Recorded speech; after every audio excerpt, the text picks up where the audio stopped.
Salut les amis, j'espère que vous allez bien. On se retrouve pour une nouvelle vidéo aujourd'hui, une vidéo conseils, astuces, réglages pour les débutants sur Rocket League. Alors je fais cette vidéo parce que sur les streams, d'ailleurs n'hésitez pas à me rejoindre en stream, hein, je stream tous les jours, twitch.tv/fury-8 off, tous les jours du lundi au vendredi à partir de 12h30, le lien dans la description. Et tous les jours on me dit, Fury, mais je débute le jeu. Comment est-ce que je règle ma caméra, qu'est-ce que je prends comme sensi, qu'est-ce que je mets comme touche, etc., etc. Donc cette vidéo, je vais essayer de le faire au plus rapide pour vous donner tous les conseils par rapport à mon expérience. Pour ceux qui ne me connaissent pas, je suis joueur en Rocket League grand champion depuis un bon moment. J'ai 4000 heures de jeu, je suis commentateur, coach, etc. Donc voilà, je vais essayer de vous partager mon expérience et les petits conseils pour si vous êtes un tout nouveau joueur sur Rocket League, eh ben pas partir dans la mauvaise direction dès le début et vraiment jouer dans les meilleures conditions. Alors, ça, on va commencer tout de suite avec la partie réglage avant vraiment de parler de taper le ballon.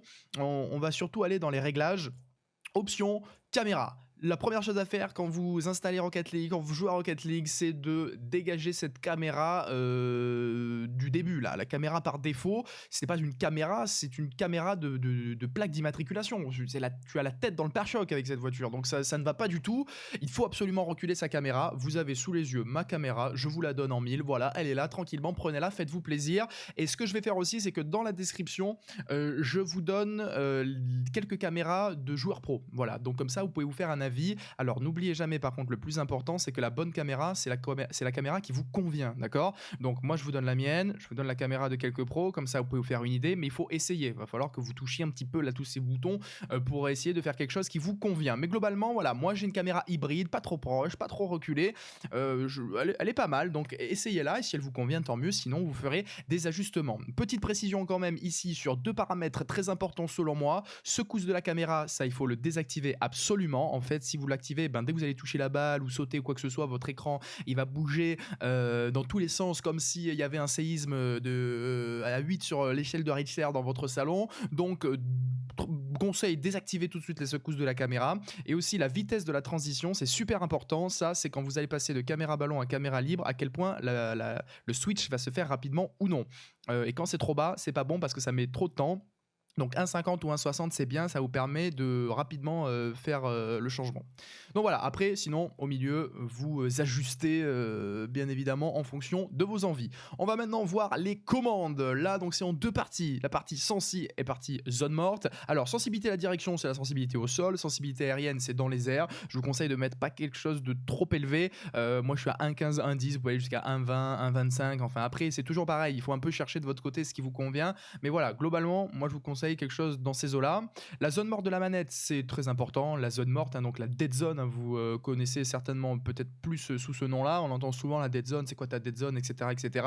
Donc ça, tout simplement, la dead zone, pour rentrer très facilement dans les explications et pas trop quand même dans les détails, c'est quand est-ce que le jeu va détecter l'action de tourner avec votre joystick. Vous voyez, vous commencez à tourner votre joystick, hein, je le fais un petit peu ici, vous voyez, hop, vous tournez votre joystick. À quel moment, en fait, véritablement, le jeu va comprendre que vous avez fait l'action de tourner le joystick. Donc plus c'est bas, plus le jeu le comprend vite, plus c'est haut, moins il le comprend vite. Donc tout le but de la zone morte, c'est d'avoir quelque chose le plus bas possible pour que ça soit très réactif, mais pas trop bas non plus, parce que sinon, bah, si votre manette, par exemple, votre joystick, il a un petit peu de jeu, vous allez faire, sans faire exprès, des touches, enfin voilà, des choses pas faites exprès, vous allez faire des kebabs, hein, comme on appelle sur Rocket League, c'est-à-dire que vous touchez pas au joystick, mais le jeu lui croit que vous touchez au joystick, du coup vous sautez, ça vous fait faire un backflip, tout ce genre de choses, tout ce genre de mésaventures, vous n'en avez pas envie. Donc voilà, il y a beaucoup de joueurs qui sont autour de 0,08, enfin ouais, 0,8, 0,9. Moi je suis à 13 parce que ma manette elle a un peu de jeu. Voilà, ça aussi c'est un réglage de votre côté.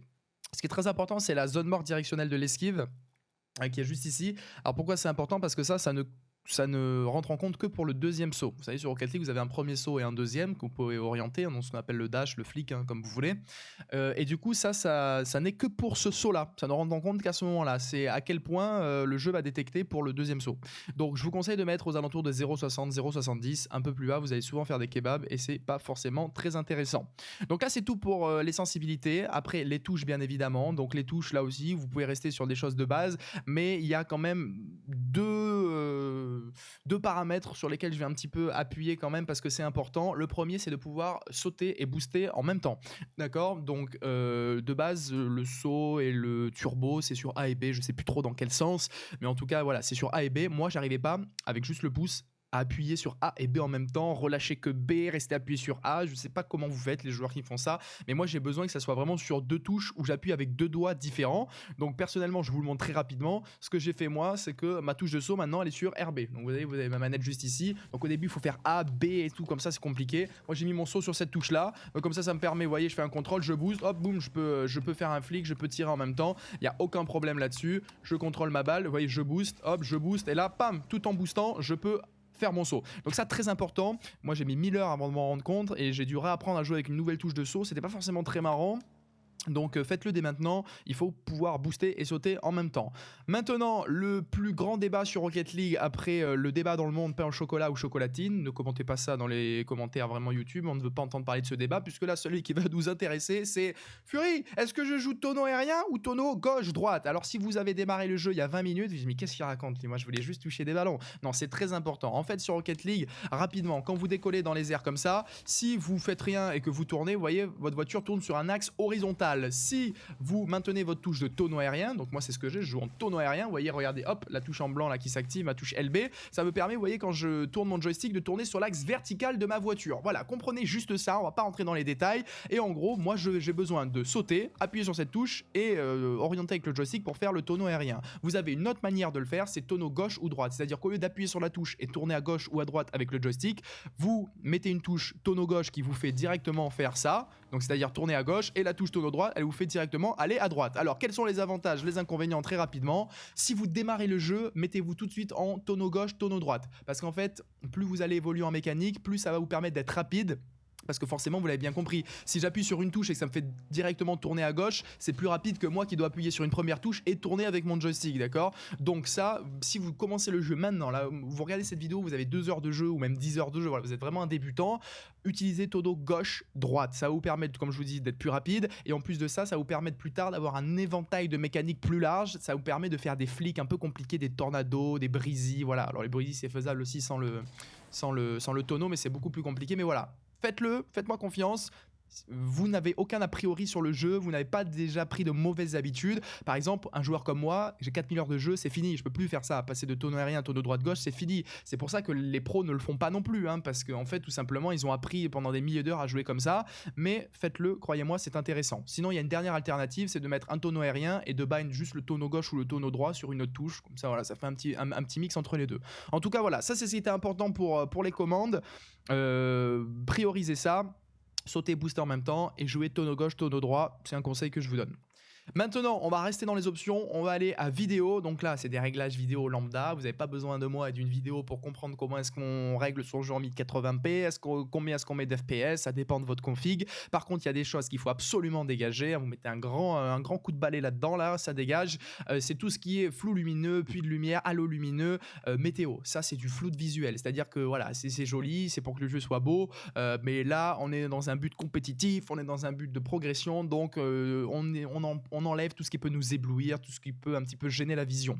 Les choses très importantes par contre à maintenir, c'est la profondeur de champ. Ça vous permet tout simplement d'avoir un peu un effet 3D pour bien réussir à apprécier les distances entre guillemets.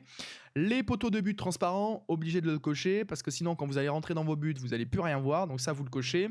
Et quelque chose qui est aussi important, c'est les ombres dynamiques. Alors ça c'est un débat aussi. Est-ce qu'on met les ombres, est-ce qu'on met pas les ombres? Moi je les mets tout simplement parce que ça peut vous donner des informations. Des fois vous voyez l'ombre d'une voiture passer, l'ombre du ballon, et ça peut vous aider à prendre une décision. Donc moi personnellement je vous conseille de le mettre, d'activer cette option du moins. Après, pour les réglages, c'est bon. Une fois que vous avez mis une bonne caméra, que vous avez bind vos touches, que vous avez enlevé tout ce qui vous gênait visuellement, on va se concentrer maintenant sur les conseils in-game. Donc ici, c'est pas un tuto où je vais vous apprendre à faire des mécaniques ou quoi que ce soit. Il y en aura d'autres sur la chaîne. Donc n'hésitez pas à vous abonner. C'est vraiment, je vous donne voilà, les bons petits conseils de base pour avoir une petite routine d'entraînement sur Rocket League et surtout avoir les bons réglages pour commencer à jouer. Donc là, je vais vous parler de l'endroit où je me trouve. C'est le free play, donc l'entraînement libre. Vous y accédez tout simplement depuis le menu principal. Vous l'avez vu. Je vais quand même vous le montrer. Voilà, entraînement. Parce qu'ici, vous avez vu, il y a plusieurs choses qui nous intéressent, on va en parler juste après. Mais ça, le jeu libre, je sais pas moi, si vous avez des hobbies dans la vie, il faut que ça devienne votre nouveau hobby. Nouveau hobby, moi je pense qu'on dit comme ça, vous me corrigerez si j'ai faux. En gros, voilà, c'est une drogue, hein, ce free play. Il faut venir, avant même de lancer une partie de Rocket League, avant de partir voilà, jouer en ranked, vous venez en free play ici et vous vous baladez comme ça sur le terrain, vous touchez des ballons, vous entraînez à frapper, à passer, à contrôler, etc., etc. Et ça, il faut le faire tout le temps. Il faut le faire avant de commencer de jouer et il faut le faire aussi entre chaque partie. Vous voyez, votre partie se termine, vous relancez la recherche, boum, vous partez directement en free play pour toucher des ballons. C'est le meilleur moyen de progresser puisque Rocket League, c'est un jeu qui prend du temps, c'est un jeu où il faut avoir de la patience, c'est un jeu compliqué, hein, facile à jouer au début, mais difficile à maîtriser. Donc là, le free play, votre nouvelle drogue, les amis. En plus, c'est une bonne drogue, elle vous fera pas de mal à la santé, celle-ci. Bon, sauf si vous en abusez, c'est comme tout. Mais en tout cas, voilà, prenez ce réflexe vraiment d'aller jouer en free play à chaque fois pour travailler vos mécaniques. Ce qui va avec le free play aussi, c'est les entraînements personnalisés. Donc vous l'avez vu tout à l'heure. Dans le menu entraînement, celui-ci, vous avez les entraînements personnalisés. Ça, tout simplement, c'est la communauté qui crée des entraînements et vous pouvez tout simplement les faire. Donc, vous pouvez créer vos entraînements vous-même, hein, c'est le mieux. Hein. Si par exemple, vous voulez vous entraîner sur des frappes devant le but, vous pouvez vous créer votre entraînement. Mais rassurez-vous, pas mal de personnes de la communauté l'ont déjà fait pour vous. Donc là, vous vous baladez. Hein. Je rappelle, le conseil principal de cette vidéo, c'est la curiosité. Si vous voulez progresser, il faut être curieux. Donc, n'hésitez pas à fouiller, vous voyez. C'est comme la caméra, chercher les bons paramètres, etc. Donc là, c'est pareil, cherchez les bons entraînements. Alors, vous pouvez être un petit peu rassuré là si vous démarrez. Je vous mets dans la description de cette vidéo, là juste en dessous. N'hésitez pas, je vous mets dans la description quelques entraînements pour débutants sur les bases du jeu, c'est-à-dire les tirs, les tirs devant les cages, les dégagements, les arrêts, voilà. Je vous mets quelques entraînements. N'hésitez pas à les essayer, à me dire ce que vous en pensez dans les commentaires. Et en discuter un petit peu. Mais sinon, voilà, de manière générale, prenez l'habitude de vous balader un petit peu dans cette liste d'entraînements personnalisés. Vous pouvez aussi les rechercher avec un code. Hein, vous voyez dans la description, je vous ai mis des codes, vous les recherchez avec ça. Et vous les notez, voilà, vous faites une petite liste d'entraînements. Et pareil, si vous voulez travailler une mécanique bien spécifique, c'est super. Donc par exemple, moi je sais pas, je veux travailler, qu'est-ce qu'on a à mer, roll shot, voilà, je clique et je vais partir pour une série d'entraînements. Et je peux ici aller travailler mes frappes. Et vous voyez, magnifique frappe, complètement à côté, donc comme quoi je devrais faire plus d'entraînement personnalisé. Mais vous avez compris le concept, faites-en. Donc si vous avez cette routine de free play, entraînement personnalisé, et en plus du jeu, hein, vraiment d'aller jouer de la ranked, hein, c'est ça le plus gros des entraînements, c'est de jouer. Hein. Ça vous permet de chauffer vos mécaniques et de jouer en permanence. Moi, très régulièrement, je regarde des vidéos sur YouTube ou des streams et boum, j'ai Rocket League. En même temps, je suis en train de taper mes meilleurs ballons en free play. Donc prenez vraiment cette habitude, c'est quelque chose qui va vous aider à progresser très rapidement. Maintenant, une petite dernière parenthèse. À l'heure où je tourne cette vidéo, le jeu va bientôt sortir gratuit sur l'Epic Game Store et donc je vais vous parler du workshop Steam. C'est pour ça que je le mets entre parenthèses parce que je sais pas trop encore si vous aurez, si le workshop sera toujours disponible. Mais on part du principe que le workshop est toujours disponible. Allez voir le workshop. En fait, c'est des maps supplémentaires qui sont créées là aussi par la communauté. Vous avez des maps de dribbling challenge, on pourra apprendre à dribbler, des maps aussi où vous pouvez vous entraîner à tirer sur des murs pour être plus précis, etc. Donc allez faire un tour là-bas. Et si vous combinez free play, entraînement personnalisé, workshop, là vous allez vraiment commencer à travailler vos mécaniques sur Rocket League et de manière régulière en plus de jouer, et c'est ça qui va faire la différence. Donc vraiment, n'hésitez pas, c'est mon conseil, faites du free play, faites des entraînements personnalisés avant de jouer, pendant vos sessions et même aussi après les sessions.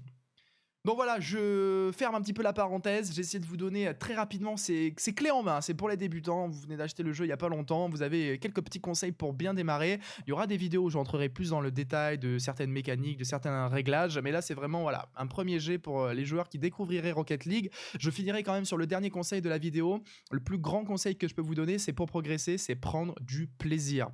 C'est indéniable, il faut absolument kiffer le jeu, prenez le temps de comprendre comment fonctionne Rocket League, c'est un jeu qui est compliqué, il ne faut pas être pressé, il n'y a pas de solution miracle, il y a des petits conseils, il n'y a pas de solution miracle, il faut jouer, mais pour ça faites-vous plaisir et forcément vous progresserez. En tout cas les amis, j'espère que cette vidéo vous a plu, n'hésitez pas à lâcher un gros pouce bleu si ça vous a été utile, n'hésitez pas à dire en commentaire ce que vous en avez pensé aussi, à parler un petit peu des entraînements que je vous ai proposés, des caméras ou quoi que ce soit, n'hésitez pas à aider les nouveaux qui auraient des questions, n'hésitez pas à vous abonner à la chaîne YouTube, il y a des vidéos tuto qui vont arriver aussi, je fais quasiment que du Rocket League sur ma chaîne YouTube, donc n'hésitez pas à aller voir ça, vous pouvez me retrouver aussi en direct sur Twitch, le lien dans la description.